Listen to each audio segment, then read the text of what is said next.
تو ایک زمانہ ہمارے اوپر ایسا گزرا ہے کہ لوگ ایک دوسرے کا احساس کرتے تھے. یہ بغداد کی کہانی ہے. ایک شخص صرف یہ دیکھنے کے لیے آتا ہے کہ یہ لوگ عزت کیوں اتنی زیادہ پا گئے ہیں.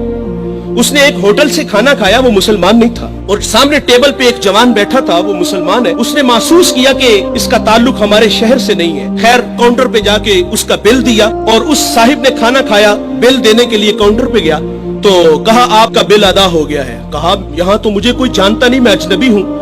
کہا ایسے ہی ہے, ایک مسلمان تھا اور اس نے آپ کا بل دیا اور چلا گیا. رکا اس لیے نہیں کہ آپ شکریہ کے لیے آگے بڑھیں گے, تو اس نے یہ بھی اپنے لیے مناسب نہیں سمجھا کہیں یہ نفس کی غذا نہ بن جائے. وہ اس بات سے متاثر ہوا. پھر ایک دکان پہ گیا, اسے کوئی چیز چاہیے تھی. جب دکان پہ گیا تو اس نے کہا یہ چیز مجھے چاہیے, قیمت طے ہوئی. تو دکاندار پتہ کیا کہتا ہے, وہ کہتا ہے بھائی اسی معیار کی اسی قیمت میں وہ جو سامنے دکان ہے, اگر یہ چیز تم اس سے خرید لو تو تمہیں کوئی اس پہ اعتراض تو نہیں. کہا مجھے چیز چاہیے. وہ سامنے دکان پہ گیا, اس نے وہ چیز خریدی, خرید کے جانے لگا. لیکن یہ تجسس تھا, اس نے ایسا مجھے کیوں کہا, یہ خود بھی تو نفع لے سکتا تھا, فائدہ تو اسے بھی ہو سکتا تھا, لیکن اس نے مجھے اس کے پاس کیوں بھیجا. دوبارہ پھر پلٹتا ہے اور آ کے کہتا ہے بھائی وہی معیار ہے, وہی قیمت ہے, لیکن اس کے پاس بیچنے کا مقصد کیا تھا تیرا.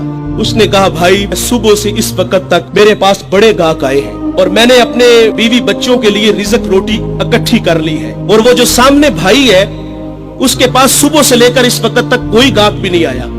تو میری آرزو تھی کہ تو اس سے جا کے خرید لیتا تاکہ وہ بھی اپنے بچوں کے لیے رزق روٹی لے جاتا.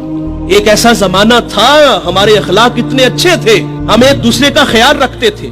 آج تو ذلیل کرتے ہیں. تو حضرت عمر رضی اللہ تعالیٰ عنہ کے پاس ایک مقدمہ آیا بڑا عجیب سا. ایک صاحب نے زمین خریدی اور ایک نے بیچی.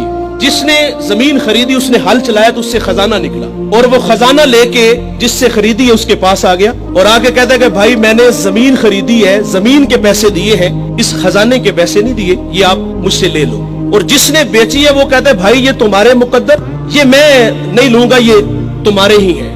ان کا آپس میں تنازع ہوا, حضرت عمر کے پاس آ گئے. وہ دے رہا ہے, وہ لے نہیں رہا.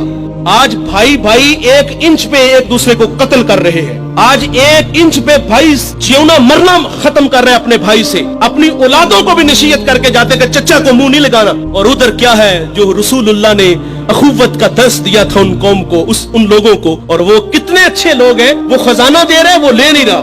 حضرت عمر رضی اللہ تعالیٰ عنہ کے پاس فیصلہ آیا تو آپ نے فرمایا تم دونوں صاحب اولاد ہو. کہا ہاں. ایک نے کہا میری بیٹی ہے, جس نے زمین بیچی تھی اس کی بیٹی تھی, جس نے خریدی تھی اس کا بیٹا تھا. کہا دونوں کا نکاح کر دو, اور وہ جو خزانہ ہے وہ بیٹی کو جہیز میں دے دو تاکہ وہ خزانہ دوبارہ اس کے پاس چلا جائے. تو اللہ سے دعا کریں کہ اللہ ہمیں اچھے اخلاق عطا فرمائے. اس ویڈیو کو شیئر ضرور کیجئے, ہو سکتا ہے آپ کے ایک شیئر سے یہ بات کسی کے دل میں اتر جائے. جزاک اللہ.